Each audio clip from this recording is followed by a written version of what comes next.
The Bennington Show, and we kicked it off with Dirty Old Town today, as we found out this morning that we lost Shane MacGowan, frontman of the Pogues, one of a kind, and this whole show is a big fan of his. Yeah, of course. Our hearts go out to all the fans, the Irish people, and of course the Kelsey family, who this is a very difficult time because they had just co-written a song with him. What? I don't know if I'd call that co-written a song. I don't know how it works. Earl's like saying to me, he goes, "Why does everybody give a shit about this?" And I tried to explain to Earl, for us, losing Shane would be like for him going home, finding his entire family murdered, and helter-skelter in blood being written on the Yes. walls. That's Get a it now? perfect way to describe Yeah. it. I had such a strange feeling this morning finding out because I was just so sad. I was so heartbroken about it. But it is strange to be so sad for someone that we were lucky to keep as long as we did. Oh, you yeah. know? I mean, oh my God, borrowed time. I mean, the fact that we pretty much most of my life, it's shocking that we got to keep that guy. Yeah. And, you know, I just feel so lucky that I got to see him. You know, in the early aughts, he got back together with the Pogues and they started to tour and they would come to New York. And so I got a chance to see him. And even then, which, you know, was like 15, 20 years ago when I first like started seeing them, I was like, well, I'm lucky as hell. Like, I don't know Yeah. if he's coming back around this way. So, it's strange to still feel so heartbroken. He, he was the king of no fucks given. Yes. And let me tell you something else. The fact that that band had a following of people who, also listen to Led Zeppelin or The Clash or, you know what I mean? Like the fact that you have this traditional Irish sound that they never really turned their back on. You know what I mean? They always stayed with that. And the fact that rock and roll fans said, yeah, I love Right. this. And like that's not always an easy jump, especially, you know, it's like a Celtic punk is not always going to be the same vibe as just like a rock or a classic rock. All right, let's be honest here. He was punk, but the Pogues were not punk. They were a traditional Yeah, that's true. Irish band. I fiddle mean, players. they could have played and did play with all the people who played that traditional Irish music to much older people, and it's a stunning thing that gained popularity. But it's also interesting because I don't know how or where it plays in the country, because we would always play the Pogues at Christmas, and people were like, "What is that song?" And if you play that on a jukebox in New York, people are like, "Do we need to hear that song again?" It's playing Right. it's playing all of December here. Right. We kick it off like at Thanksgiving. It's playing, and it's got to play in every dive in New York, or else what's the point? Yeah, what is the December? point? What is the point completely? I right away when I heard it, I went to my friend Kathleen in the Bronx, and because first of all, she took the whatever DNA test, and she's more Irish than Irish people. They actually said people in Ireland, you know what I mean, have at least somebody else, English or Scotch. Right. She is from, I guess, a long line of incest, Has to not be. just her and her, family, but all the way back. But of course, she loved Shane and felt the same, way you did. But I just wanted to say something. 'Cause this isn't like she put out a statement, but while we were talking, I read this, and I just thought it was beautiful. She says, "I'm grateful for Shane MacGowan, for his words, all the music, and his punk-ass spirit. But most of all, thankful for the amazing times that Bry, my brothers, and I all had together because of all of it. All the shows and times. He was a genius and a mess, and he was loved. Ah, so true, Kathleen. I had a very similar feeling today where, when somebody who you really like, really love, a musician that you really love, Yeah. it like ties you to the time and the place that you would go, but also like people. I was thinking like all the most important people in my life felt the same about Shane as Right. I did. And Right. like that was, all my great loves of my life and dearest friends and people who I just connected with immediately, they felt the same about him as I did. And we always try to do this thing, particularly when you don't like what someone does, or you have to separate the artist from the art.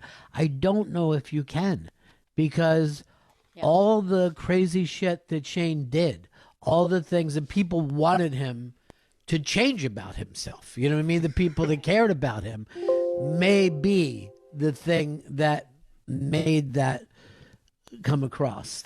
Yeah, I mean, in that documentary about Shane, there's like that moment. He's just, just a little punk kid in this moment. And he's like, well, yeah, we play better when we don't drink, but it's not as much fun. So we do. Like, he knew that he was making a worse product by his behavior. But he's like, Yeah. but then I wouldn't be having fun. So that's why I Right. continue to do it. And Why like, have it fun? was just really honest, and it's not the right thing to do. But No. it just really was him. And, when I saw him, one of the times I saw him, which, he would come to the Roseland Ballroom around St. Patrick's Day and do those shows. He would always do a couple shows. But one of the ones I saw him, he had to do from a wheelchair because in a previous show, he had fallen off the stage. And everyone assumed, okay, that show's getting canceled. We're not going to get to go see the show. And he's like, no, I'll just do it in a wheelchair. And he was really messed up from that fall. And I was like, well, this is an appropriate way to see Shane, isn't it? Just I can't even Gail, get out I of it. was at that run of shows too. It's the only time I ever saw him. It was amazing. He just a rolled great his ass show. out with a big bottle of tequila, and he was just fucking hitting the entire time. Yeah, it was such a great night, and I went with such great friends that night, and yeah, it's one of those things. Like, you're right, it doesn't. It's not a good idea. It just, but it was Yeah. really who he was, and I don't know what Shane would have been. A sober Shane McGowan would have been. Here's the other funny thing, and this happens sometimes when we lose artists, that will hit you harder sometimes than when you lose a friend or a family member, right?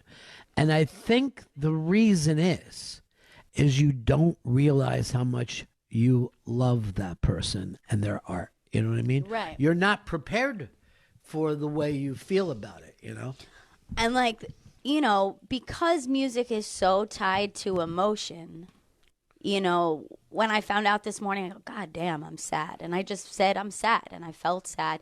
And then we played Dirty Old Town, and it was like a knife in my heart. If I like, that's the difference, is like that music has that way of manipulating you, bringing you somewhere emotionally that you can't. I mean, think about the way we use music in celebration or funerals or to mark occasions, is because like it's not always easy to get there emotionally. And Right. then it has to be brought out of you. It has to like be pulled out of your spirit. Yeah, sometimes, like you said, you'll hear a song and it's hitting you on the subconscious because it reminds you of friends and lovers who aren't around anymore for whatever reasons. It's a lot to take in, but of course it would be a lot for Earl to take in if he went home tonight and his entire family was murdered and Helter That's right. Skelter That's was a written perfect way on the to wall. explain it to him. And you know what I would say to you, Earl? What? I said, we got a copycat because I know Manson is gone.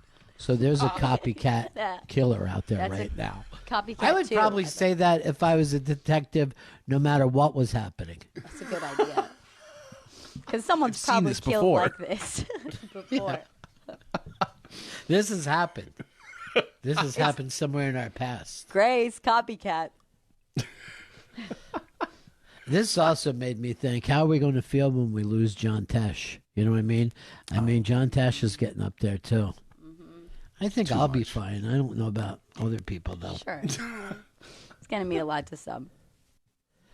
I'm just glad that, Jesse was gone, and we don't have to explain it to him. I know, because we got to go out on Jazzington with him, and then, that was perfect. I wish it would have been Pogsington. I feel like we're always Pogsington.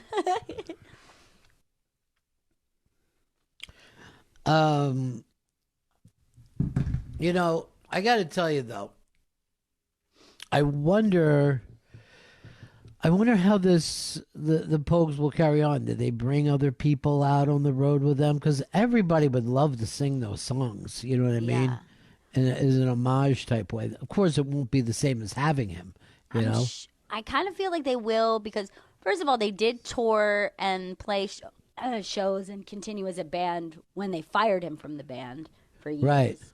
Then he came back. I feel like they probably would. Jack sent a thing today with Shane and Sinead O'Connor singing together, and he goes, they're both gone down. And, just so young they were with all that Irish shit on their shoulders. You know what I mean? I know. And that song is so beautiful. It's Haunted with him and Sinead. And the two of them are also like, they're not only just like the Irish culture, but the culture of kind of heartbreak, loneliness, the demons. Oh, yeah. It's just like they were two very complex and broken, but, really beautiful people. I had a business idea with Sinead, and she turned me down completely, and I still thought it was, as I call everything, $1 billion idea. Mm-hmm. What was it? Lemon Sinead, and the thing it would be just like regular lemonade, like the Newman's Own lemonade. Yeah. Okay. And then we just put a picture of Sinead over top of Paul Newman's face. And that way we save a lot of money on production. Yeah. Would part of the profits go to, I don't know, the Troubles or something? It's just something that would. No. Oh, okay. I didn't want to share any of the profits because I wanted us to keep all the money ourselves, and then we could buy stuffs with it, whether it's goods or services. Oh, I love those. Hopefully both. I also have to say Chris is a big winner because Fish is going to the Sphere, or in other words, Fish sold out yet again. Yeah. They want to give their fans the best experience possible for a next tidy they'll be sum. At Epcot. They'll be at Epcot next. You made fun of Earl, but Hammering fucking turkey legs. Who was just at Disney World? I'm trying to think. It was some 90s major band. Smashing Pumpkins. yeah. Oh, Earl knows sellouts and parks. Yeah, Smashing Pumpkins were there. That's it. And it was very strange looking. They had to set up in front of the crowd, they said. They didn't even have any roadies or anything. They had to come out and set up in the corner. They bent to knee like Disney. Testing. Pumpkin test.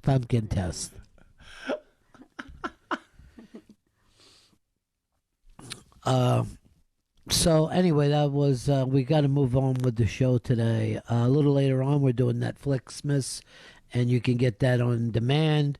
It's on demand under Netflixmas. If you just search Netflixmas on the SiriusXM app, every single episode of Netflixmas will come up, and every new episode will be there. Yeah, that's a lot of confidence. When people were writing to me last night, "Where's the show on the app? I can't get it." The apps, it's all up We're in the getting air. a new app. We're getting a new app. Yeah. New app. A new app's coming. Oh, and we got Sebastian Maniscalco in just a moment. He's got a cool new TV show. Yeah, it's How to Be a Bookie. It's streaming now on HBO Max. The first 2 episodes are up.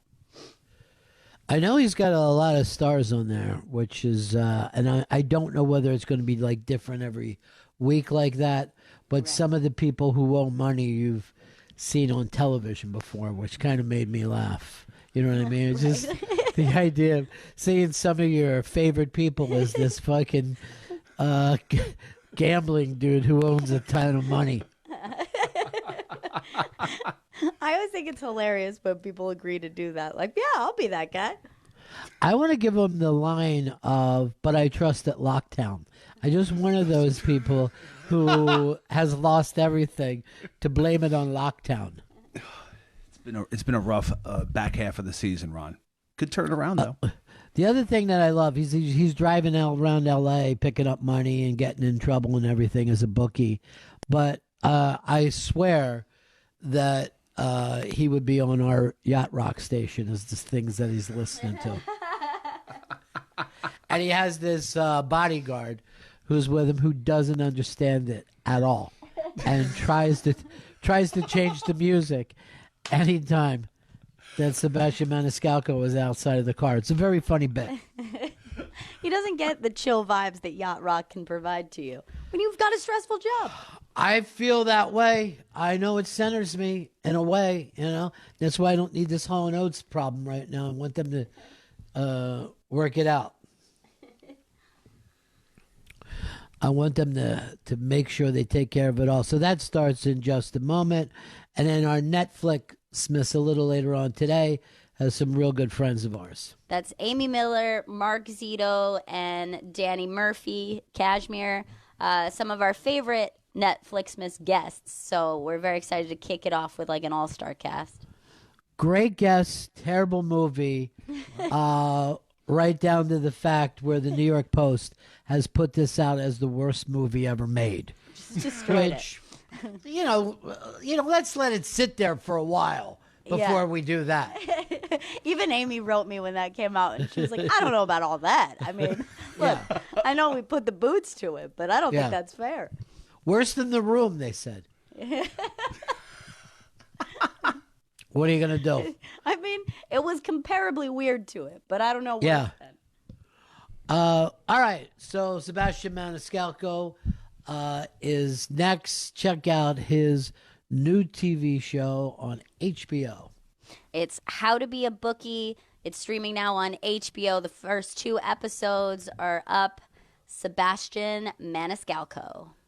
Sebastian Maniscalco is in studio with us, and How to Be a Bookie is available now on HBO Max. It's one of my favorite things is he's always listening to Yacht Rock in the car. Yeah, you like that? And then when they put on hip hop, he's like, "This makes me nervous." Yeah. I go, "Finally, somebody who understands my system." Congratulations on this; it's unbelievable. Thank you. Do you use a bookie? Do you gamble? You guys gamble? I did some stuff when I was younger. I don't enjoy winning as much as I hate losing. Yeah. I feel, you know what I mean? I could have this was a trip to the Bahamas. Mm-hmm. What am I doing? I did that too. I always associated my loss to a bill. Right. I just lost the gas. Yeah. That's a terrible way to look at it. Yeah, it is. It is. Not fun. But it's the only addiction, and the people that are on the show, they basically are gambling addicts that you're dealing with, right? Yeah. But it's the only addiction like people don't feel sorry for yet. We haven't caught up. Right. You're like, what an asshole.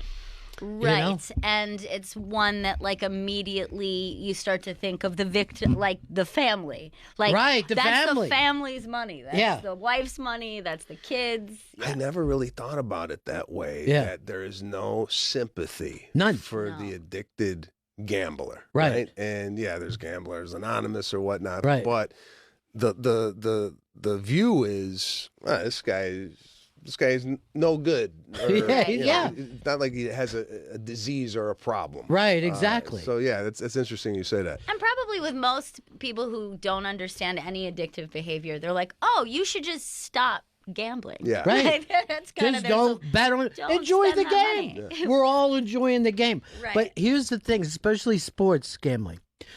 You're looking Vikings playing Chicago. Vikings are hot right now. Chicago's not. You see it. Mm-hmm. You see it before the game happens. Right. and then it doesn't turn out that way. Yeah. Sports seems to be I suppose it's all a crazy risk, but sports seems to be just nuts to me because how many times you go, I did not see it going this way. Right. Or I was so sure that it wasn't going to go this way. Yeah, there's a lot of factors in sports betting that maybe are unforeseen. I mean, I'm still amazed that they could come up with these spreads the way they do. Insane. It's insane. I mean, they could predict anything. I had a bout with gambling when I was younger, but it was more gaming. It was blackjack and slot machines. When I would go to Vegas to perform, I would try and win money at the table so I could maybe take some time off waiting tables when I got back to LA and concentrate more on comedy. And that just kind of snowballed for me. It wasn't a good run at all, and I'm like, I can't do this anymore. Especially the slots. That's where they make their money. They make more money. You can't believe it, but they make more money with slot machines. And Vegas is crazy because it keeps growing. And you're like, there's Indian casinos everywhere in the country, and yet Vegas gets bigger and bigger and bigger all the time. Yeah. I will say that when I went to Vegas for the first time, like it didn't click. I mean, I could see that people got addicted to it, right? But it didn't click for me. But I do think that I understood it best when betting on horses. Like for that excitement because of the event, especially if you're physically there, I was like, oh, I see how this could be very addicting. Like that's too fun. Yeah. Well, the horse bet too for me is something to watch. Yeah, there's a game, obviously football game or what have you, so you're invested. But the thrill of going to a racetrack, getting a ticket, and seeing a race that takes a minute and a half is exciting. Yeah. No? I mean, I would rather lose on a horse bet than a blackjack hand. Just because I feel like I get more entertainment out of it. Exactly, and you get to cheer, you get that moment, like something does happen. And you're in the sunshine, everybody's, you're all together. Yeah. People are talking back and forth. But I was in Vegas before in the sports book when there weren't really sports books. And I'm with Mitchell Walters, who was a buddy of Sam Kinnison's. He's a real character.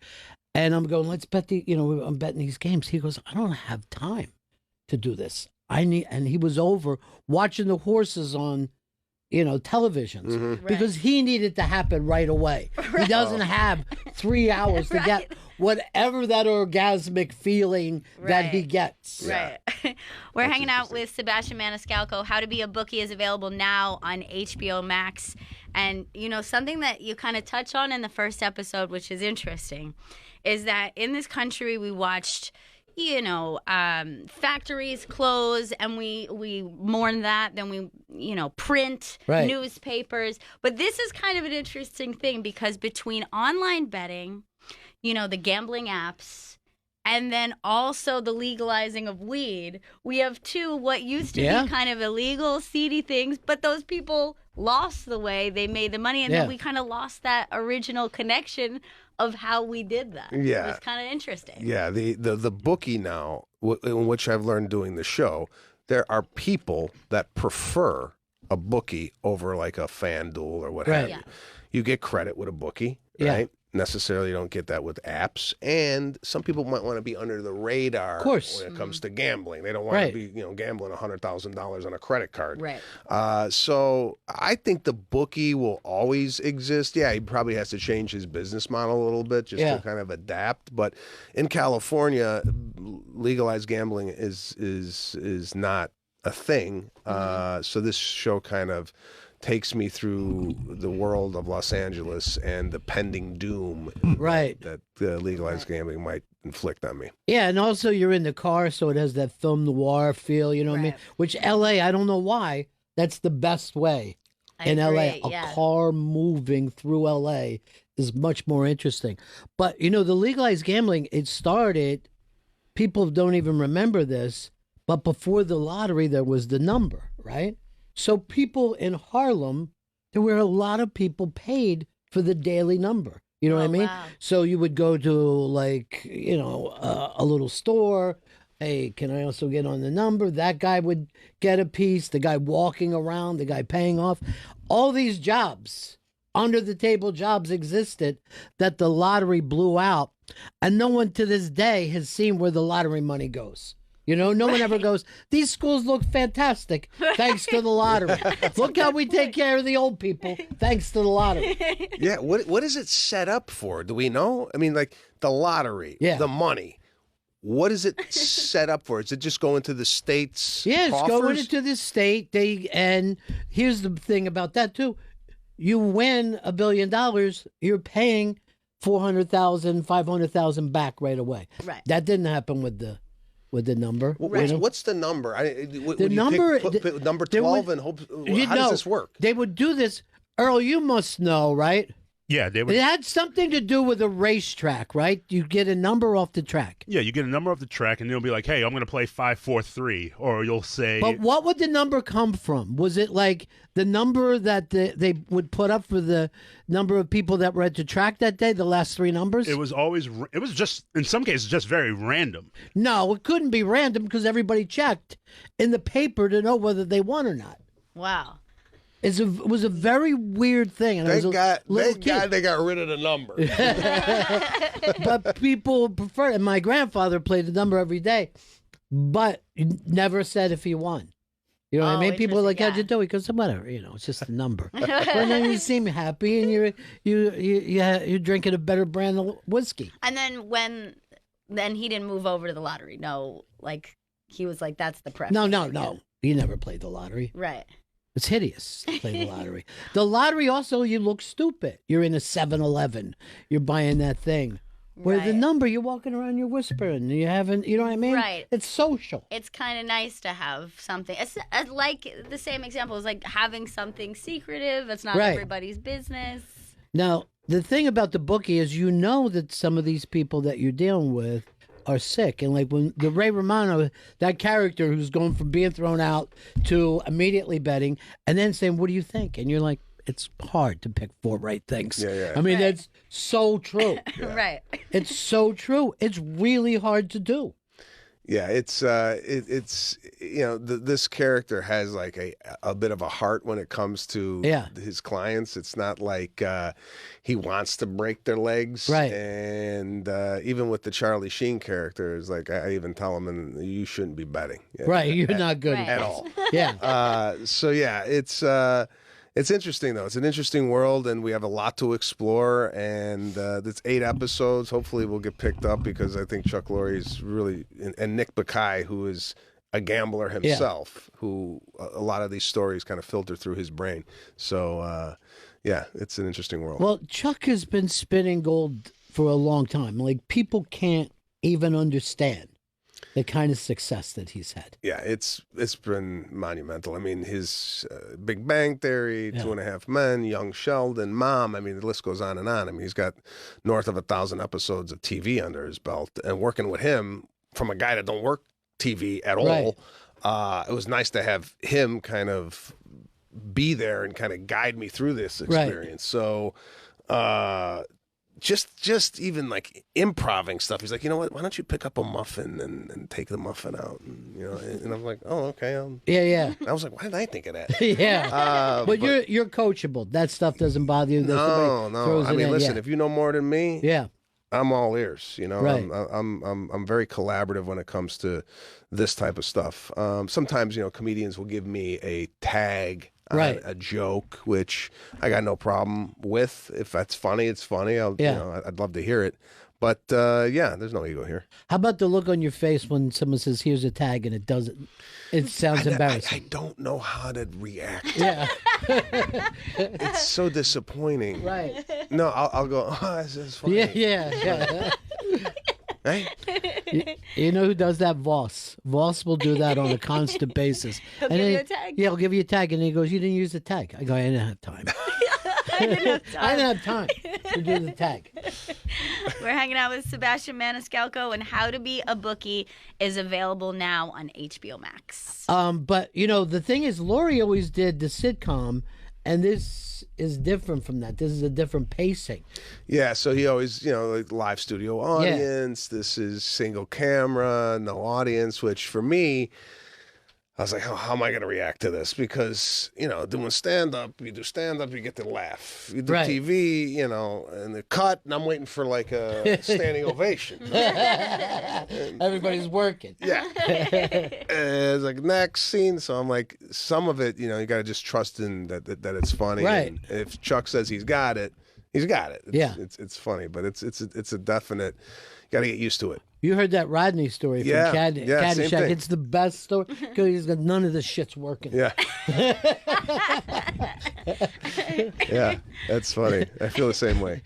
But that thing of that instant thing that you get, especially with your career, you're doing theaters where it's a wave hitting you. Yeah. Your pacing has changed from when you were younger. Yeah. So you can let that laugh come through.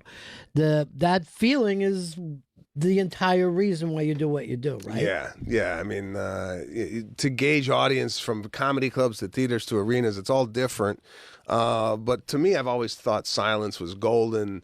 Just kind of letting that laugh kind of breathe. Like you don't need to jump on the laughs. Yeah, there's a role that the audience gets on, but you want them to enjoy the joke rather than kind of ruining the joke by kind of stepping over your laughter. So for me, especially in this day and age now, like God forbid you just let it breathe a little bit. Yeah. People are like, oh, am I supposed to talk now in the audience? Oh, like they don't even know what silence is. You know? Right. You give them a silence and somebody can't like even take it. Yeah. For me, those moments when I just bring the audience down and just don't say anything and they come in, it's almost you can feel that energy. And sometimes someone will break the silence just because it's uncomfortable. Yeah. But yeah, I don't know. I think Johnny Carson was the master of like silence is golden. Yeah.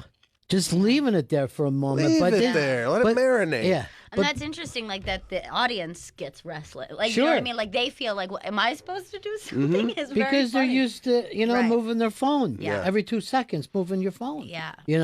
That's the thing that you forget is it's really storytelling. It's not just a collection of jokes, but you're going through this thing and relating to what's being talked about. Yeah. I saw a clip from your podcast that you do where a kid came in, and I don't know his name. I'm sorry for that, but he's like, I'm a sex addict, and you're like, hey, easy, and I'm like, no one else does that. You know what I mean? With the podcasting and the interviews and this, that, and the other thing, I'm amazed how open people are with their own inner workings of their life. It's like, God, you open with that? I was sex addict, it's so funny because you're the only person who wouldn't go, oh, let's get into this, because that's what it's about now. You know what I mean? Exactly. Every little moment. But that thing of just being like, hey, God, Too made me much laugh so hard. information. Kids listening. Whenever I see like a clip like that, somebody on a podcast, and they're being, very open in a very public setting, I always think about when you're talking to a friend, and then later you go home and you're like, oh, great. And then the more you think about it, you're like, did I say too much? And then now having that with just everyone on the internet. So, you're like, why so what did is I it? share that? So what is it? Like you have somebody come in here, right? Yeah. We're just talking. We're not getting into deep stuff about life and family and this and that. How'd you, father, whatever. Is that what's selling now? Can we just have like a normal conversation It is about the number? Right. And have a laugh and go home? Yeah. Do I got to sit here and be an open book and tell you everything about my life? I mean... I always say this, like I go, why do people, because you have a microphone, you wouldn't say something that, you wouldn't ask a question that you would ask at lunch with someone. You know what I mean? Right. You wouldn't go immediately. So I understand you're a sex addict. And is that mainly masturbation? Or what do you, how do you... Yeah. And you, but everyone feels comfortable. You see it a lot in interviews too, with like someone being like, so let's start this off by talking about the most traumatic thing that's ever happened to you. I read this, that this happened to you a few years ago, and you're like, that's your icebreaker? Like that's it, or you don't let that person go to that place is really shocking. Yeah, I don't know. Like, I never felt comfortable in a public setting just discussing things. And not that I even have anything to discuss, but what I hear a lot that goes viral, did you hear what he said or she said? Okay, great. Is that what entertainment now is? Yeah. Just shocking the hell out of people? Yeah.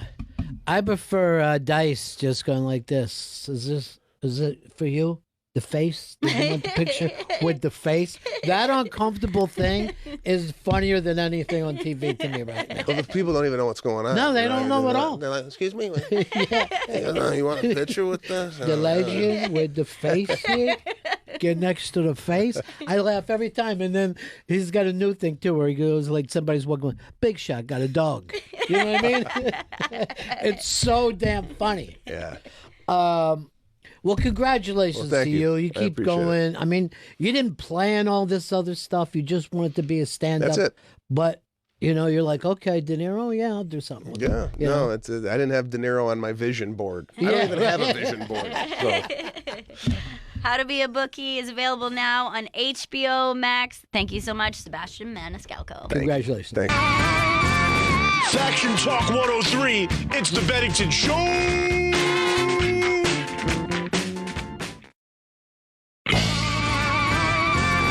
Faction Talk 103, it's the Bennington Show.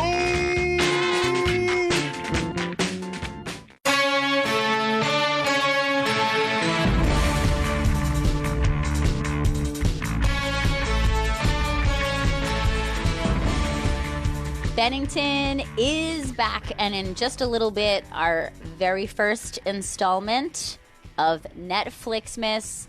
We're going to have Amy Miller, Mark Zito, and Danny Murphy, Cashmere in with us for the movie Best Christmas Ever. For Christmas movies, this is like bringing in the 27 Yankees. I mean, this is... all three of them take these things too seriously. You know what I mean? They do. And they take a surgical knife to these films. And Gail, you provided them with a doozy this year. I mean, this thing was so off the rails, this Best Christmas Ever. I don't even know what they tried to do. I'm going to be honest. I think it's one of the strangest movies I've ever seen. And I know that it's probably still fresh for me, and maybe I won't feel that way. But I'm telling you, as I was watching, I go, this was not the movie I thought we were getting into. I actually was worried. I go, I don't want it to be too good. We like to have fun with it. There's a comfort in the cheesy Christmas movie. I don't want this to knock it out of the park. I want this to be a fun, cheesy movie. I was very surprised with what transpired. Well, this was like one of my kind of Christmas stories growing up. There was always a hot air balloon. I mean, obviously, we didn't have solar power. In those of course, days. It was straight propane. But this movie is so weird that the Post, after we did this, the New York Post put up a thing. The review was worst movie ever. Best Christmas Ever is worst movie ever. And then they just tagged it with a bunch of tweets of how shitty the movie was.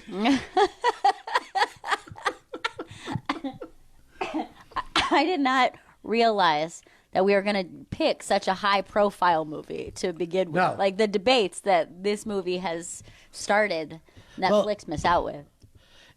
Heather Graham is in it, Roller Girl. Yes. Certainly has spent a good amount of time as a movie star in her life. Brandy, let's face it, triple threat right there. As a matter of fact, she's got a Christmas album this year, and I saw her do one of the songs that I choked up a little bit. You know what I mean? Yeah, Brandy's Oh, great. yeah. I mean, there was sadness in this Christmas, and I'm like, yeah, that's me. And then Jason Biggs, who's had, a giant franchise. The guy's starred in a Woody Allen movie as the young Woody Allen type when he was doing that. Right. He's been in movies with Jack Black that people like very much. That Neil Diamond movie that they did. Yeah, it was great. And I will say this about when I saw the trailer, I was like, you know what? These actresses are great, and Jason Biggs is very committed guy. Like he's gonna give it 110%, no matter what kind of script it was.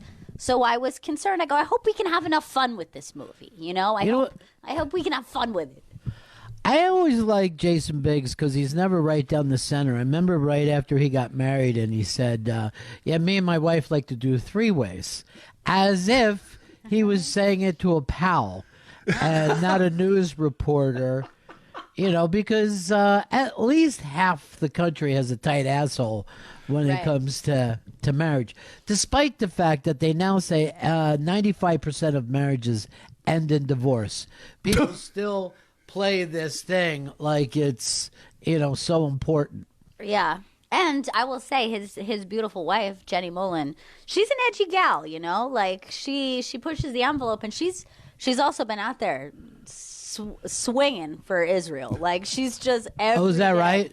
Oh my gosh, yes. Yeah, she's out there on the front lines of social media, not you over gotta on be, Gaza. yeah. You got to be ready to handle the backlash when you give an opinion on this one. Yeah. I don't know whether you saw my tweet today. I put out, can't we all just get along? That's good. And it seems like people think that's the way to go.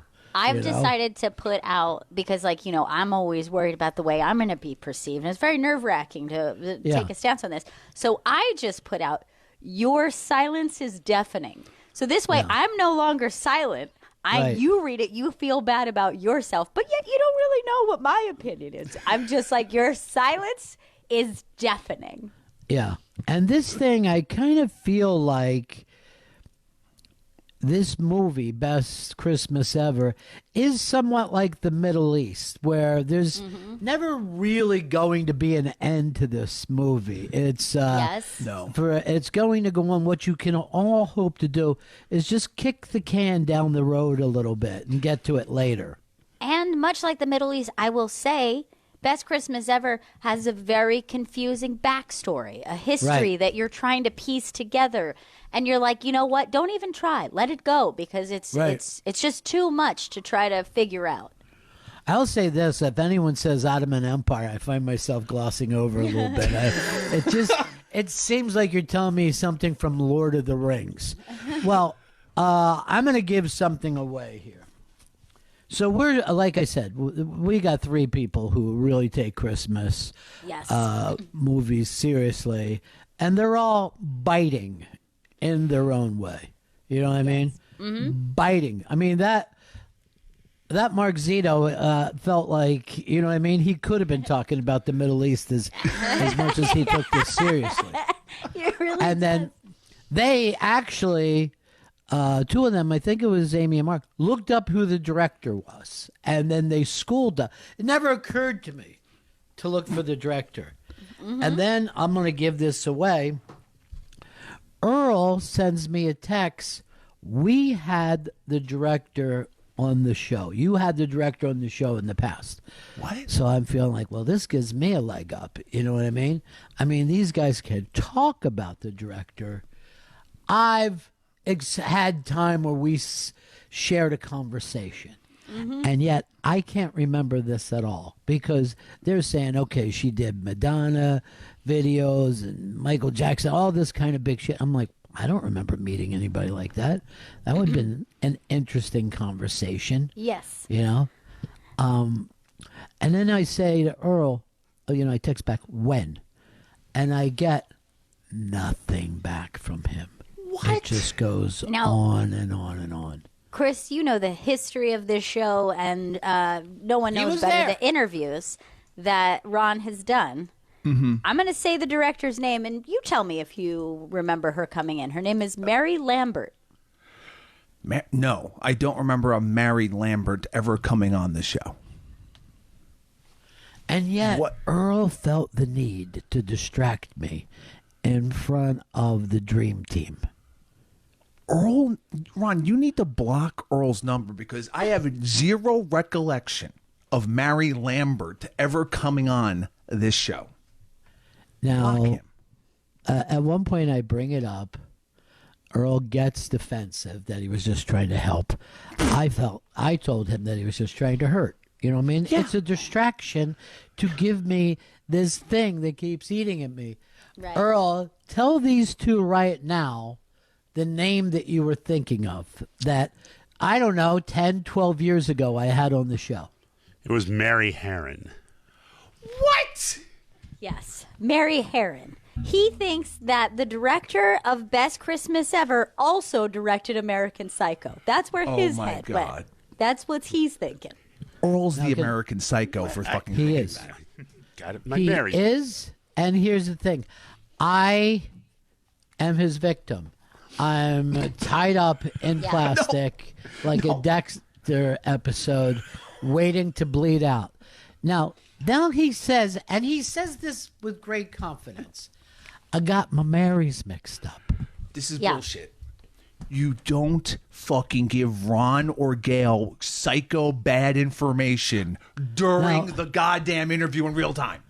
Imagine that if imagine if I said to our guest, well, if you guys think this is a wacky movie, you should go back and watch our other movie, American Psycho.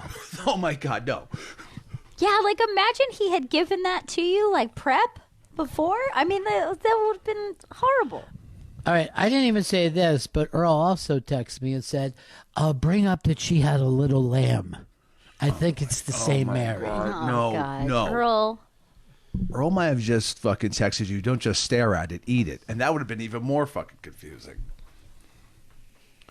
Earl, why are you okay with these kind of fuck-ups?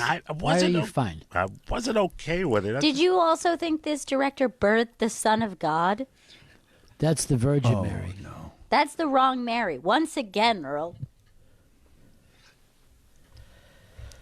Earl, you can't fucking fire on some bad, crazy information that you're just making up inside your nutso head.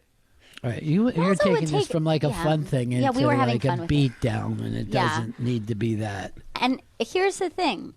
If you had the thought about the Marys, why wouldn't you just Google it right there? The name Mary Lambert, just like immediately Google it, and then you would see these are two different people. Yeah, I was. I jumped. You speak before you think, and think before, and you speak before you look and look things up. What are you talking about? What the fuck are you talking about? You know what? Now I'm on Chris's side. I'm on Chris's side now. That's where we've come with this. But you text before you speak and think. All right, here's the thing. Do you guys think that perhaps it's a little bit of sexism? That he's just like, surely there's only one woman that can direct named Mary. Like if the guy's name was Bob, if it was John, you wouldn't be thinking that.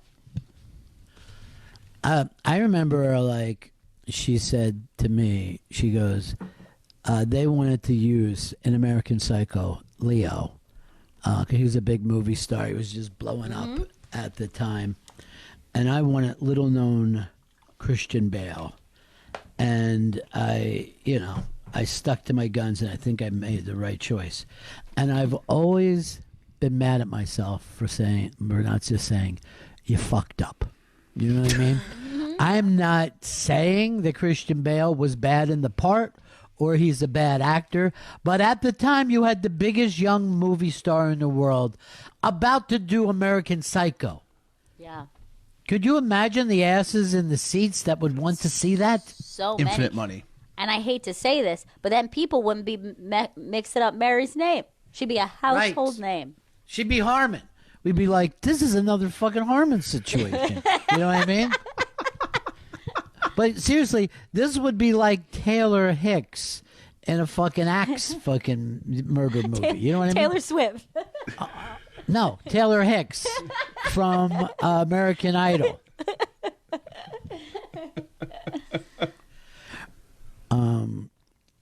Earl, here's the thing that gets me.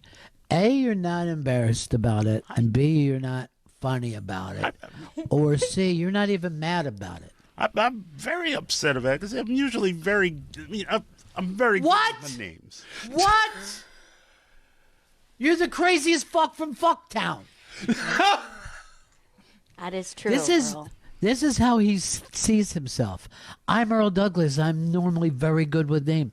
Do you remember what you said about Robbie Robertson? Well, I was a little excited. What did you say? I mean, Robbie asked me to get him a... Gail, what did he say about... What did he say? He said that Robbie Robertson looked at him and said, "Can you get Herpy a Coke?" as though that Robbie Robertson called himself Herpy. I think he had herpes at the time. My mouth was not, again, mouth not working, but the thought and the mouth were not working together. Mouth not working. He's a caveman. Can I tell you? Be a Coke. Oh, God. Once again, this is another Christmas ruined by Earl. We And wanted to this have the will best be, Christmas ever. can I tell you, this will be my last Netflix miss. No! Because I can't trust my staff. Okay? What if I said to a guest, could you get Herpy a Coke as I'm looking at my phone? Earl, don't text that to Ron. Please. You know what's interesting about you, Earl? You're very easy on yourself. Very easy. I wish I could be like that. Not actually. easy on myself. No, now he has to act like I'm an idiot, and I don't know what I'm talking about. It's no Yes, and. you are. You literally are saying, "Look at this Yes. idiot." Earl, You know where do what you go? Earl reminds me of? He fucking reminds me of, he's in Hogan's Heroes, and I'm the fucking fat guy who's like, I see nothing. And I don't want to live like that. Why You don't he's have running to. a fucking radio station out of a goddamn gulag or whatever the hell they were. Well, maybe we could all learn something from Earl this Christmas season, just to be easy on ourselves. Look Yeah. at the mistakes he makes. It doesn't keep him up at night. He sleeps like a baby. Like a baby, right down to the fact that he shits himself. Oh, God. No, Earl. He can't help that. He's sleeping. It's just a brutal mistake, and it was horrible. And I acknowledged it. Horrible? He's trying to act like he is hard on himself. I That's am him. hard on myself. I was No, like, how he did I isn't. make that You're fuck easy. up? He You're said very, very easy. just a brutal mistake. A brutal mistake doesn't have a just in front of it. Did you say it was a brutal mistake, you I'm gonna motherfucker? say this: the times that mistakes have happened, there isn't a person on the show who hasn't made a mistake. But when it is Earl, he goes to full defensive and excuse, and that's why I think you're not hard on yourself. It's good. That's healthy for you. That's great. You know what, Earl? I feel like I'm Gaza and you're BB, and you're just fucking shooting into fucking hospitals just to fucking Earl. give me a flesh wound. You know what I mean? You're the first person who has Hamas more fucking popular than the American Jews who have given us so much. I am not a... Albert Brooks? Yeah. Is that something good? The comedy, the breakfasts, everything, the culture. Oh, God. All of our culture. All of our culture. Half of Kiss is Jewish. Yeah. How's that, Earl? Does that make you feel fucking better about yourself? All right. So, anyway, this is Mary Harmon's latest movie. No, don't read Earl's texts. No. Oh, I have it right here on my text. It's bullshit, Ron. Please don't read it. Guys, this movie, even if you haven't seen it before this conversation, nothing can fucking ruin the movie for you. If anything, this might help you a little bit to enjoy Yes. the movie. Yeah. The New York Post called it the worst movie ever made. Not the worst Netflix movie, not the worst Christmas movie. The absolute worst movie ever done. Now, I'm saying that knowing that Steven Seagal has made a lot of movies. Yeah. They look pretty good right now. They look better, even though he only uses one fucking move, no matter who he's fighting or how slowly he's fighting a bunch of people. Nothing can stop that move. He's too strong, Ron. Close, brings the arm in. Close, arm. All right, so this is the first Netflix miss of the year. The movie is Best Christmas Ever, but I also think that we put together the best critics ever to talk about this movie. I give it 5 stars. Amy Miller, Mark Zito, and Danny Murphy coming up with Best Christmas Ever on Netflix Miss.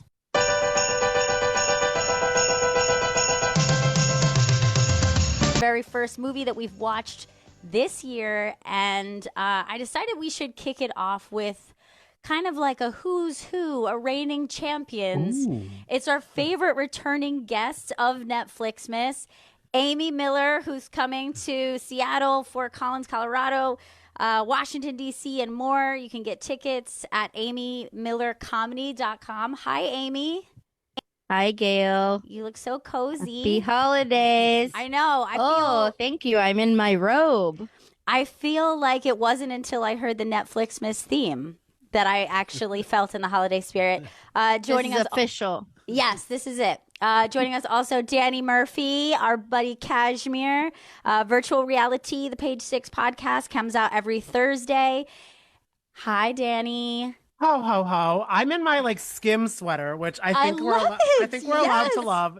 GQ Man of the Year. I'm feeling so cozy. And you look amazing. I don't get to see you that much anymore, but every time I see you on Instagram and TikTok, you're just looking so good. Oh, thank you. Gorgeous. And your Christmas tree is just massive. Wait, how sad my life is. There's a thing to put batteries in, and I need to have whatever that thing is, and I don't have it. Screwdriver. Screwdriver. I bought a baby's first toolkit. It literally just has tape and a measuring stick. I got scammed, but I have that. And one of my favorite Netflixmas guests, Mark Zito, co-host of This Is Happening with Mark Zito and Ryan Sampson on Faction Talk. Also available wherever you get your podcast. Hey, Mark. Hi. Happy to be here. Very excited to have watched this film that I definitely would not have watched otherwise. And we would have. That's what's sad. And, it's already on cue. Of course, joining me, Ron Bennington. And can I just start off by saying this was a crazy first Netflix movie. I was not anticipating. All I knew of it was the trailer. I want to get first your opening thoughts. I'm going to around to everyone, but this was shocking for us, I think. First of all, this is going to be difficult because we're going to start with the best. We got the best crew in here and the best movie of the season. I missed a lot of it because of the free Palestine chants outside of my window. And but I mean, why are 90s movie stars now doing Netflixmas? Yeah, it is really weird to see. And you know, every year right before we do this, I get this little bit of doubt where I go, we do this thing and we watch the Netflix Christmas movies, but are we missing out? Hallmark is going to be cheesier and lower budget, and that's going to be more fun. And then every year I'm shocked, and this year shocked me most of all, that I was actually having names that you know and bigger budgets to do crazier things actually make these movies wilder to watch. This was unhinged, I thought. This was an Heather Graham, Jason Biggs, and Brandy. So this is like the Gen X, circle jerk right off the bat. Yes. Yeah. Best Christmas Ever, it's called. And I would say that I was so shocked because I was like, okay, Heather Graham's going to make this too good. And Jason Biggs, he's always out there giving 110% to whatever kind of script he gives.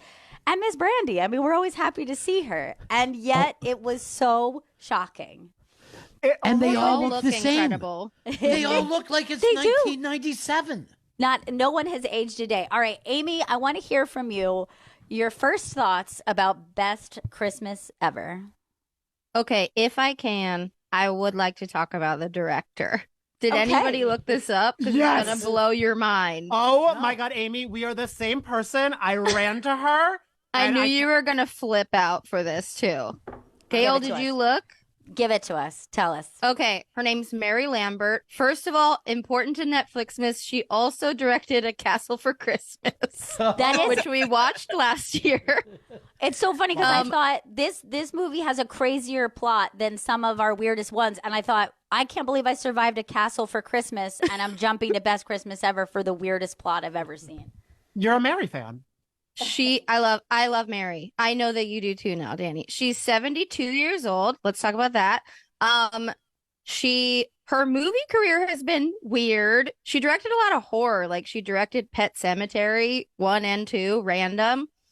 but mostly music videos and like hundreds. But I'll give you just a couple highlights. She directed videos for Annie Lennox, Mick Jagger, The Go-Go's, Whitney Houston, like so many people, Motley Crue. But she directed Janet Jackson's Nasty and Control, and Madonna, Borderline, Like a Virgin, Material Girl, La Isla Bonita, and Like a Prayer. So the best ones ever. Is The what best you're ones. telling me. The best. Some of the most iconic music videos ever. That is so weird. It's and wild. Now she's doing best Christmas best ever in movie her ever. 70s. She's like, I already completed everything else. Let me just jump into this. Yeah. So Danny, you looked her up as well. I looked her up, and then I immediately after that I got her vision. She's a like Then you performed understood. extremist artist. You know, she was like, I Right. pushed the button with the Like a Prayer music video. She got a lot of conversation going. She's like, let me round to this. Because everyone is going to be talking. Right. I feel everybody already is talking about this movie, and there's a visceral reaction that you leave with. Because she's like, I'm not letting you just leave going, oh, that was cute. You're going to leave being like, I sat through that. Yeah, and she's like, Yes. that's art. And that is art to me. That And that's is to me. art. Mark, what did you think? I mean, you've done Netflix Miss movies with us. You're a fan of a holiday movie. Uh-huh. How does this compare for you? I just was originally when I turned it on, I was like, all right, this is like 81 minutes. My first thought was, oh, we're about to pack a lot of weird shit into 81 minutes because that feels kind of short, but yet there's some big stars in this as far as these things go.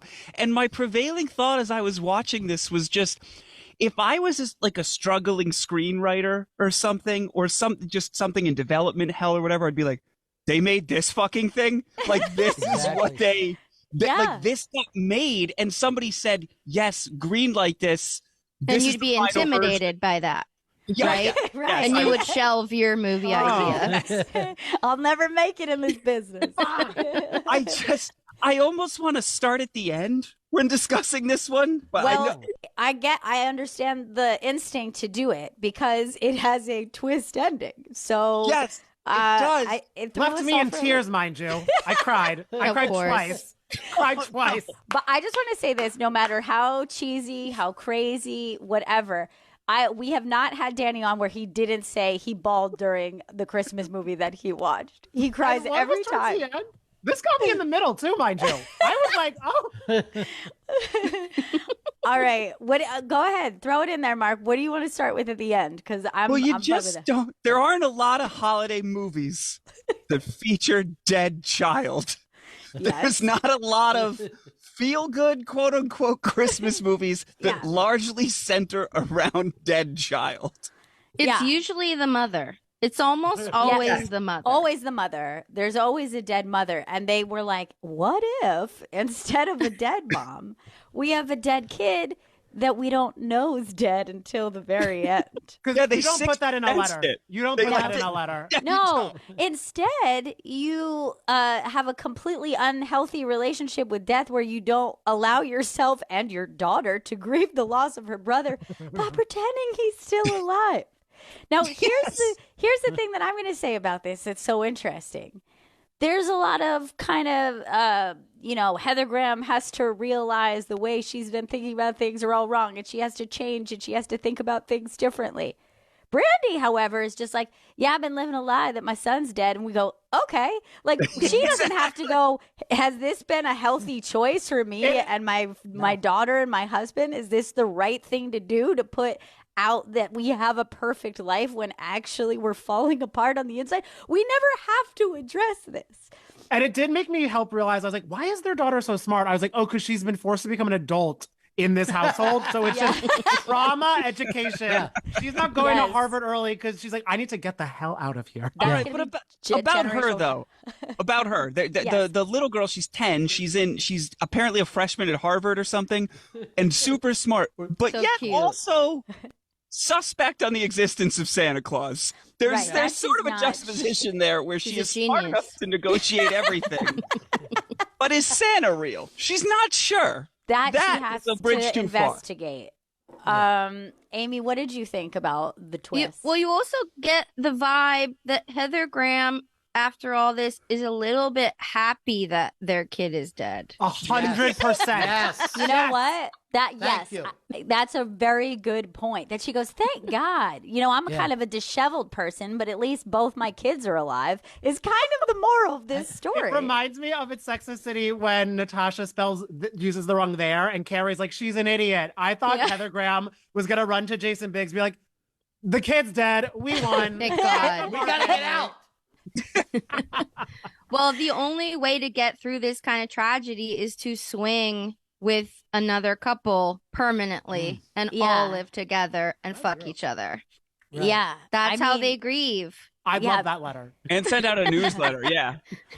So we didn't touch on how important the apparent Christmas letter report is to like the plot of the movie. Like it's a thing everyone cares about and saves everyone else's Christmas letters year after year. Yeah, what because psycho would do that? Let me go back and look at maybe like what he said 5 years ago. Like she still has all of his secret Christmas letters, which I'm going to be honest, that's worse than cheating. If I found out that my husband was sending an ex-girlfriend secret Christmas updates about me and my kids, I would be like, you're sick. You're I gotta sick let you know person. though, my first cry came when she was reading all her family letters that she didn't know about. I was like, oh, Heather. I was like, she's happy for her family. And I was like, this is so beautiful. Then when Brandy comes to sex her, she's like, the monkey's crazy. I was like, oh, I love them all. His letters did at least seem more honest than any other Christmas letter. I like the idea of being like, she got this new job. She openly admits it's a placeholder. Anyway, have a great 2015 or 2015. We live in an apartment. Yeah. It's just a brutally honest, unlike his ex-girlfriend who is living a lie. And except for in her town, I guess, where there's a giant billboard that her son is dead. Like, that's the other thing is like, I guess the locals know he's dead, just like her extended friends and family still don't know that this child is dead. Is very strange. But I will say this about this movie. This is a perfect example of like a hat on a hat. There are so many elements going on in this movie. There's the Christmas letter. There's the blizzard. That doesn't seem like it makes any sense because then they could leave the next morning. There's the pageant. There's the smart kit. There's Is Santa Real? There's the hot air balloons. There's the letters. Like, it's like there are What so about many... the crumb gloves, Gail? Don't forget. The crumb gloves. Chipmint. There's the robot vacuum that self-destructs. Like, it's like at some point someone had to go through this screenplay and be like, cool, but we need to take like just like maybe half of these ideas and then flesh those out. Should we lose dead kid? No, don't lose dead kid. Keep that. Definitely don't. That's important. All right. So normally at this point of the show, we go around and we talk about the Merry Meet Cute. But this is a movie with no meet cute, which I don't think we've ever had on Netflix, Miss, where it's not like, oh, these two unlikely people are falling in love. This is two swinging couples who are now under the same roof. So what I'd like to focus on this point is your thoughts on the backstory, how these two couples know each other, because there is so much exposition that happens in the front end of this movie explaining these two couples and their connection. Danny, what did you think of the backstory? I kept on having to remind myself. I was like, oh, Heather and Brandy were best friends. Mind you, I don't know a single person's name, like any of their No, names. I'm only going to be calling by the actor's name. That's Okay, all I I can do. only know the child's name because his name is Grant Sanders. Grant Sanders! And he's so Are cute. you down there? I'm like, yeah. I just want to say this about Grant Sanders. Move over Manny. Okay, like Grant I Sanders know. is the new adorable kid. Wow, that's huge. All the kids are stars. Flawless. So They cute. they So are natural. stars. But that's where I was confused. I was like, oh, they were best friends in college and everything. So I'm like, she wasn't invited to the funeral of your child? I'm That's confused true. about that bond connection. Well- but then also, Heather fucks a girl code because that's like he was dating her first. Brandy and Jason were dating Right. first. He Yeah. proposed to her, and then Heather swoops in and is like, I don't know, I just don't keep in touch with Brandy. I'm like, I think we know why. Exactly. I didn't yeah, love that about there's a Heather's character. Yeah. It's like they were supposed to be best friends, but then they, Mm-hmm. like get into a thing. Ron, what did you think of the backstory?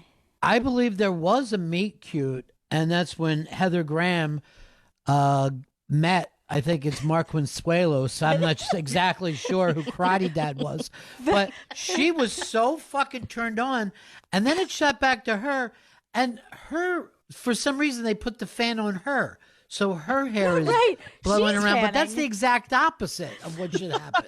Right, you're right. Normally, the attractive person's hair is a blowing in the breeze. No And the disrespect to only that guy. job this guy's going to get now is playing like a henchman in a drug cartel movie. He's frightening looking. Yeah, no disrespect to him. I didn't think he was attractive enough for how attractive they were making him He's seem. weird looking. He was, And he had some sort of sty. you know what? Bless I'm like, you. Didn't look at his sty once, but yeah. I do think they were maybe implying that he is at minimum bisexual based on his cropped tank top. Right. So that means they're all fucking each other. Because he'll do anybody. He directs the Christmas play Yeah, every year. He's blowing bigs. Brandy, there's something Thank else you. you're missing in that letter. Thank you so much for that, Gaydar. Because why did I not pick up on the fact that he directs the Christmas play every year? Is the star going to be ready? Your wife is crying about her dead son. Yeah, I'm like, he would give her a face like, that star better be ready. Chill, B. Yeah. Like, just He's calm also- down. He's just clearly where they ran out of money in the casting budget. It's like Brandy, Heather Graham, Jason Biggs, and this guy. Like, he's and the this fourth. fella. Yeah. Which, and I do think it's unfair because you put a lot of pressure when a whole cast is going, look at this hottie. It immediately puts you in a position of going like, him? Like, really? Is that the case? Because that shot was very strange. Even his body where he's like trying not to stare. And it's like very strange shaped muscles. I can't describe it, but it's just like weird little lumps. And I was like, I don't know if this is working the way you guys intended it to. It's a very weird moment. But in general, I also felt like it was a strange thing to be like casting Heather Graham as this disheveled mom, and like they would just cut to her and like it's Heather Graham and she's like, I'm a mess, and then this hot other man is like, yeah, I'm not attracted to you, and you're like, oh, Funniest line of the whole movie. Like, what? That hit her when she's down. I was like, come on, sir. Like, that just seemed unnecessary. That She didn't have a cock. right. That really. Or a little castle house made by his mom, so he doesn't give a shit. Oh my God, my mom.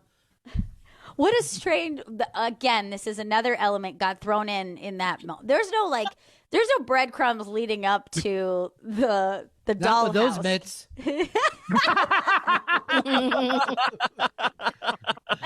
The crumbs disappear, Gail. Yes, you're right. The crumbs Where? disappear. Where do they go? They never know. come off. Like, what's If the point? Cheeto dust isn't on your hands, then it's going onto your clothes. It's not Right. just going in. It's not vaporized.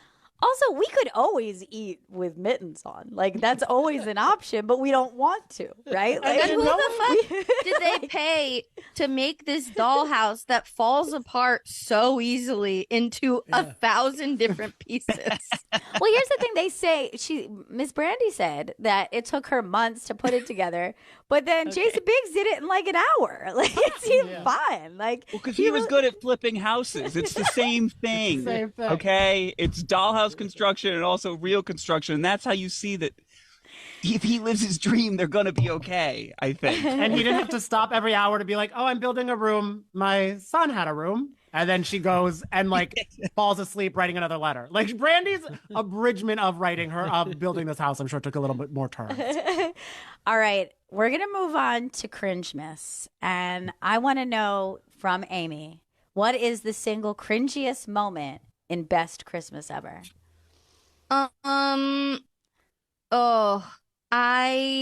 I don't know. I don't even know. I can't answer first. I'm sorry. Okay. I got all right, one. I'm going to go to Danny. Yeah. Sorry to fail you, but When they're looking for Grant Sanders. And then Brandy's like, oh, he's the little ninja. I know where he is. What And the they just hell? drive to a sushi Oh restaurant. God. And It's they're like- like, there's our boy Oh. eating miso. I was like, wait, Oh, no. what just went on Yeah. here? I don't know if that's cringe But No, it it was. made me pause. It really me was. pause. There was some. First of all, it was like at least the third, like kind of racially uncomfortable moment where it's just like he's a ninja, so he must be eating sushi. Just a leap that nobody needed to make. But also that they get there and a lost child. I mean, there should be some sort of Amber Alert going on. And she gets there and she's like, "Don't worry, I gave him miso." And it's like, call 911. Like, what do you mean? There's We've never met a real ninja before. What the fuck is this? You still haven't. You still haven't. Don't talk that way about Grant Sanders. I will say I was very nauseous for the entire hot air balloon scene. Everything because about it looks that scene. so fucking bad. It makes no sense. The physics of her jumping into the sleigh, like none of it works. Why is there a big fan? Why are you using a solar-powered balloon at night? Yeah. Why are you flying at night? Because they needed the star. As high as a plane, by the way. Did you see how small the town looked? I really wanted to throw up for the whole thing. I know, I'm afraid of heights, and it really got me. This town had an alarming degree of unsafe aerial stunts. There was that Christmas pageant. There was this balloon. There was Heather Graham hanging from the balloon on a like play that out for real. It's just hanging on there by a ladder to be like, oh, what happened? I know it's sad, Brandy, that your son is dead, but Heather Graham's now also dead. Oh, how did she die? I don't know. Trying to like fucking pretend that she was Santa Claus hanging off a hot air balloon in front of the whole town. Never part of the plan. It was just about the star. So I don't know why she felt like she had to jump down there and be in the sleigh. It was like she said ho ho ho ho. She said it 4 times as Santa. They didn't get the copyright. Mary's like, I'm not getting sued by Santa. Ron, what did you think? Well, first of all, I know a little bit about hot air balloons from radio stunts. They can't be steered at all, and the landing is a crash landing every time. Okay, so nothing. It's propane. You don't really need a solar powered thing unless you're going super high without human beings in it. Those things are solar powered. Right. So none of them have a rope ladder. Okay, but then I finally figured out that was like the real point of this when she was in the sleigh, is that she had hitched her wagon to her friend's shooting star. Yes. Deep. Because remember when it ends, now we're all together as one family, one polyamorous family, sending out our letters together.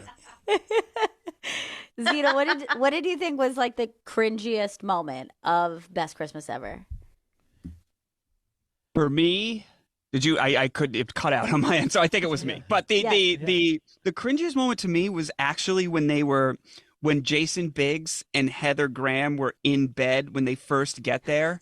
And she's like, "Oh, you want to be spontaneous?" And I was like, now where I thought this was going is I assume that Jason Biggs like has it in his contract that he has to have some weird fucking sex interaction in any film he does.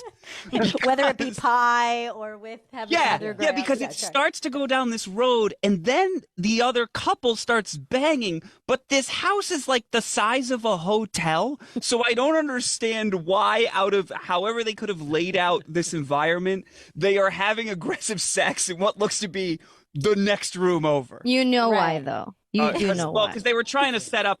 I see where the movie ended. Right. Now There's an adjoining door in there. Yeah. Oh, they move furniture all right. I mean, they move furniture all night long, if you know what I mean. It's hot when the children are listening. This is again why this kid is running to Harvard as fast as she fucking can. Yes, exactly. Her family is very unhealthy in many different ways. But you know what? This is perfect that you brought this up, Mark, about the spontaneous personality of Miss Brandy. So Brandy, in her youth, is spontaneous, and he keeps saying, "Oh, I just love how like crazy and spontaneous it is." But then her as an adult is like meticulous, perfect Christmas, nothing's wrong. So I'm like, which is it? You guys have like an identity issue with this main character where you're saying she's wild, but like she's supposed to be picture perfect. So which is it? What is she? She's the reason her son committed suicide. Oh my God, we never get a cause of death. I was literally we know what the cause of death. I'm never going to listen to The Boy Is Mine the same way ever again. Oh, that boy was hers. Still is hers. Will forever ever be hers. That video directed by Mary Lambert, oddly enough. Hey, I got to just let you know that I got a fucking text from Earl saying, you had Mary Lambert on the show. And that he says, like, I've had Mary Lambert on the show. So I write back, I go, when and under what circumstances? And he has no fucking idea because I don't bring a lot of video fucking directors from the 80s on the air and talk to them. Was it a Pet Cemetery anniversary You're that like, you so had done? why is La Bonita? It Oh, was stop, just Mary Crazy Lambert. Earl. That's all. Yeah, he can't be right on that. I mean, he's never right. You would remember. You would remember at least the list of things that she's done. I want to say this about my cringiest moment. I feel like the worst moment for me is Jason Biggs. The whole family's in the attic. The dollhouse is just falling. Yeah. And then Jason Biggs proceeds to tear down his wife in front of this other couple. God. And he's like, no, it's not you. It's not Brandy. He's like, the problem is you, Jackie. You're the problem. You're the reason. Yeah. You want to feel better about how messy your life is. Just proving that her life isn't perfect is going to be. And I'm like, what are you doing? This is so other level cruel. And here's the weird thing. Jason Biggs is supposed to be an okay dude. Brandy never the only person who has to learn lessons is Heather Graham. That's what you're telling me? This is gaslighting. You're gaslighting her. You brought her. You brought her to her ex's house. She was supposed to spend Christmas with her sister. And now here she is in this woman she doesn't like. She's your ex-girlfriend. And you're saying just because your kids are weird and not successful and just because you hate your job, it doesn't mean you have to be mean to Brandy. Okay? I was like, this is grounds for divorce. Immediate divorce. Like, I just walk out. No loyalty. No, I wrote a note it was to myself so cruel. there. It just says, it feels like they forgot a whole part of the script where there is some type of strife. Like, it's just like all of a sudden, it's just like, you're terrible. And then, not 90 seconds later, she's sort of like, I've thought about it and you're right. And everything's better. And I remember looking down and being like, well, there's still like 30-something minutes left in this 80-minute movie. Like, they've just kind of wrapped up what I thought was the main problem. And that's but you didn't foresee how much hot air balloons were going to play into the later part of this movie. Big. Yeah. I just want to say too about the twist. My husband called it like very early on. He just goes, that kid's dead. And I said, but here's the thing. I said, no, I think he's in jail. Like, her life isn't that good. And he's like, he's a child. And I was like, oh yeah, I forgot. He said, that kid's dead. And I said, that would be so sick. They would never do that.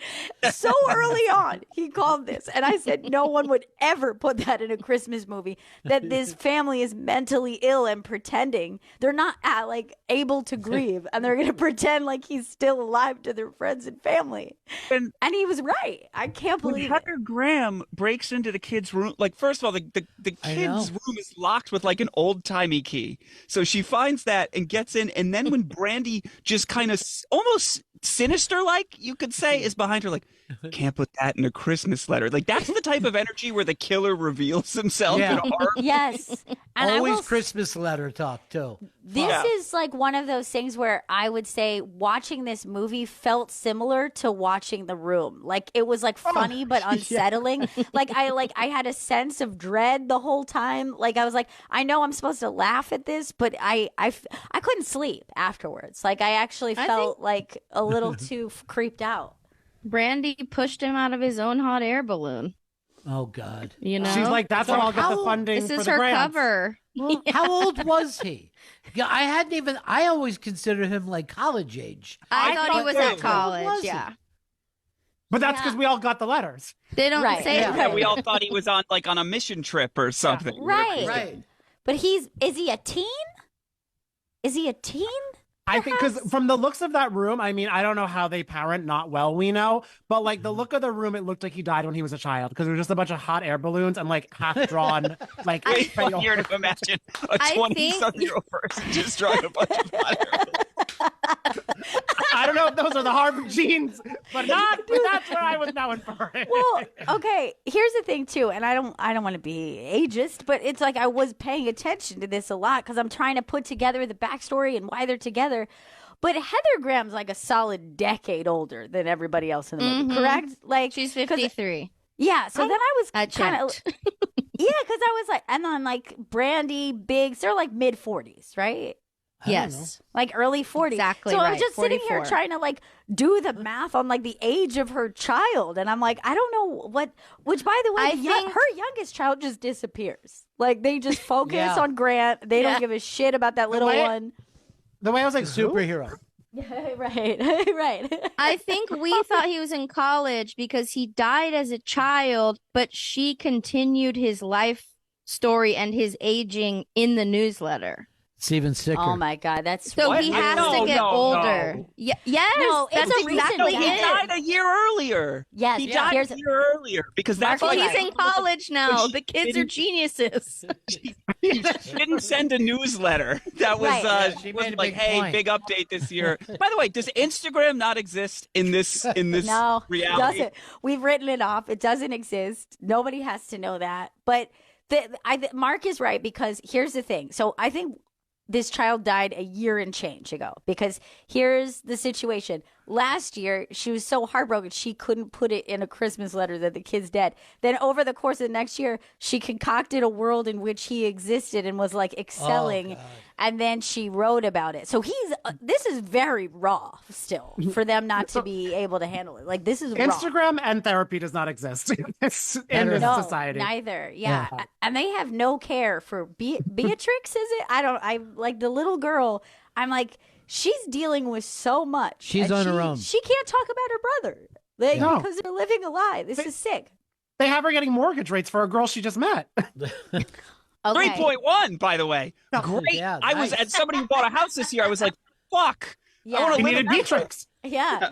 It did very well. They did really well. And they just she just talked him down by saying like, fine, we won't buy the house. I'm like, I didn't know I had that option. That I could just be like, then I won't buy it. And then they're like, okay.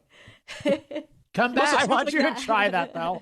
That bank is not financially healthy. It's not where you'd want to get a mortgage based on everything she yelled at the guy. Ron, what did you think? I think that you guys are missing the biggest point. Is probably why you're confused about some of the ages and plot points. The entire movie is played through Monkey Bob's eyes. So Oh, shit. the yeah. fact that he's a monkey and he's Right? not sure exactly what happens and how things work with humans. Sure. Our confusion comes from his confusion. I just dropped my coffee mug. It's shattered all over my floor. Mr. Kobayashi, Mr. Monkey Bob. Like, this is all coming together. This is a perfect segue into the star at the top of the tree, the top performer. And I feel like Ron's just given his pick for Monkey Bob is kind of. Monkey Bob was unbelievable in this. And basically, too, if you think about it, represents evolution, okay? Okay. The kid good. was, the dead kid is in Africa. Now we have Monkey Bob telling the story and the star. It's kind of like okay. man finding spirituality and understanding how to deal with a finite life and what's next. God, this movie is so much deeper than I gave it credit good. for. It's fucking good. Amy, who do you think is the star at the top of the tree of Best Christmas Ever? You know I'm all in on Grant Sanders. You love Grant Sanders so He's much. a genius. He's so cute. And he just crushes it. I Do you just love his little face. Did you think it was a bit harsh when we start off the movie, which is like, oh, not my kids who suck. And she's like, and then Grant, who his only friend is a toy monkey. I'm like, she's really mean to Grant, and he seemed like a sweet boy. He's too old for that. I know it too. Yeah, how come she breaks the fourth wall once in the beginning and never again? Oh my God, I forgot. I forgot about that too. I remember I was like, oh, this is interesting. I've never seen this in one of these movies. And like, oh, it's Fleabag. And then you never will again. Yeah, we were the biggest star of that movie. Yes. Mark, who is the star at the top of the tree for Netflix Miss? I'm going to say it's the United States Postal Service, because this movie doesn't work without them. Yeah. The Christmas letter never goes out.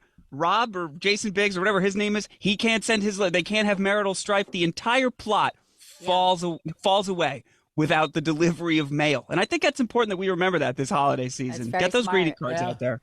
Yeah. Danny, who do you think? Mine had to be the family size bag of Cheetos that I don't even think was product placement that Brandy just ate with the mitts on at the rehearsal. She's like, oh, you can get the mitts. And then tries her hardest to put it in her prop purse until she's like, they gave me a family size bag of Cheetos to have. So she just places it on top and is just like, I'm sitting with mitts. Before she gets to sing, she's like, I forget that's coming up. I'm going to tell you right now, the star at the top of my tree is Miss Brandy singing. Because they were smart enough to go, we got to get 2 tracks out of you, Brandy. If we're going to do this with you. Yeah. It wasn't enough. We definitely need a minimum of 2. And you're right, it had you wanting more. And as much as you're watching this kind of painful story, then you go, yeah, but Brandy still got it. You know, she's great. So good. She's so good. She's the only one that you're not going, oh, what a terrible actress. She makes it work. Yes. But, you know, the fact that Jason Biggs had to pretend that he plays guitar, I think, is only because and sings. You know, Yeah. He was hideous. He was hideous. I just would have liked to have seen them do one of their original tracks from the No Doubt Jason band. Yeah. Like, but Rest then, like, Assured or whatever it's called. Right. Rest assured. You guys, without any consideration. I don't know what it was called, but yeah. I feel like everyone is also glazing over the fact that actual Santa Claus, magic Santa Claus, appears at the end of the movie. Maybe the wildest thing, yeah. Magic enough to help the situation and make sure no one gets hurt, but not magic enough to bring her son back, I noticed. No.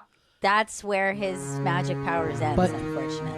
But he did turn to smoke, which I've never seen another Santa do in history. That's canon. Like the situation. I think it was just like burned up by the dangerous hot air balloon. Or I was like, oh, that's Heather's mental breakdown because she was just on a ladder in midair and then fell to the ground. So she doesn't know what's going on. I want to give honorable mention to a character known as Rose, who gets shoehorned in a few times for reasons unknown. And then they're just like, oh, Rose is in the play. Rose shows up when she like her car skids out on ice, dressed as an angel. And then also is like, oh my gosh, the hot air balloon. That's the star that I saw glowing the night that I drove up. And she's like, yeah, Rose was giving it a test run. It's like, is she on the payroll? Like, why is Rose taking her life? She's just like a local actress. No, she was on the payroll. She worked for the aviation company that she sold. Right. Okay. I'm a big Rose stan right here. I pay attention to all the Rose.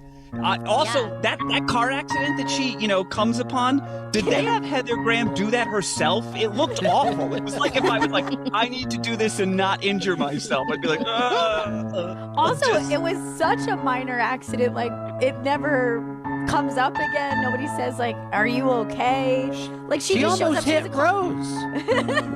Came very close. Very, very close. But Rose showed up in full costume, seemingly walking along the woods. Like, it doesn't seem like it's dressed like she looked like a cult member. So when she was dressed as like an angel or whatever was happening. Right, which is also where the billboard for her son's foundation is, just like in the middle of the woods with the mountains.